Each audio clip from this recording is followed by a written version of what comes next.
kita orang ini mondok, kita ngerti tidak boleh melawan pemerintah yang sah, nggak boleh. Nggak boleh. Dalam Islam tidak boleh mengajarkan pemerintah yang sah dilawan, nggak boleh. Yang kita lawan ini ketidakadilannya, ketidakbenarannya, kezalimannya, kemungkarannya, bukan pemerintahnya. Karena apa?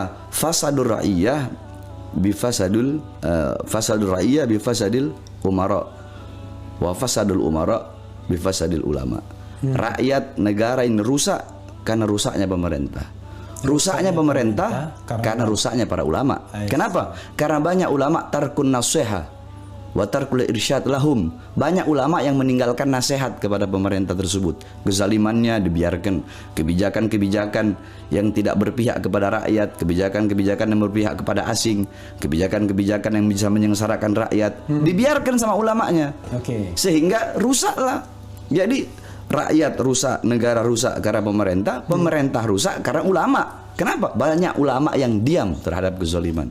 Bukan hanya mendiamkan, bahkan bukan itu.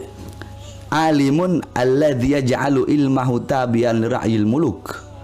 Orang berilmu yang menjadikan ilmunya untuk mengikuti kemauan penguasa. Penguasa maunya A.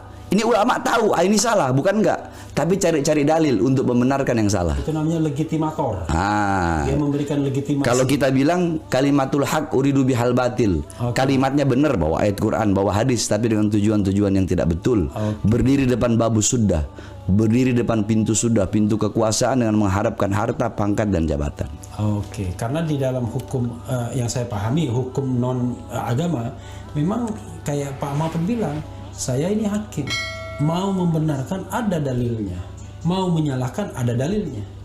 Jadi tinggal tergantung niatnya. Kalau niatnya cari kekayaan, cari kekuasaan, ya cari ayat-ayat yang kira-kira menguntungkan, kira-kira begitu kalau di hukum itu. Kalau saya tidak andaikan ada yang tidak sefaham dengan saya, ada yang tidak sejalan dengan saya, dan dia memiliki kebenaran, kebenarannya tidak kita hilangkan, kebaikannya tidak kita hilangkan. Sebaliknya, ada orang sefaham dengan saya, sejalan dengan saya, tapi dia punya kesalahan. Kesalahannya kita tidak hilangkan. Salah ya salah, walaupun orang yang sejalan.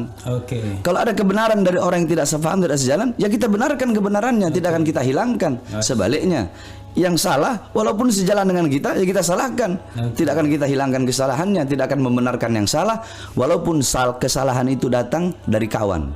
Dan tidak akan menyalahkan yang benar walaupun kebenaran itu datangnya dari lawan atau orang yang tidak sejalan dengan kita. Intinya kita tidak pernah khawatir bahkan kehilangan teman sekalipun kalau memang kita menyatakan yang hak, kira-kira begitu. Ya ini intinya tawassut. Kita itu berada di tengah. Berada di tengah. Yakni jangan hubbuka syai' yu'mi wa yusimmu.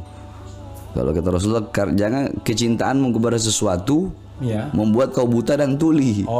Maksudnya bukan buta mata tuli telinga, buta hati. Kehilangan objektivitas. Tuli hati, Yang halal jadiin haram, yang haram jadiin halal, yang benar jadi salah, yang salah jadi benar.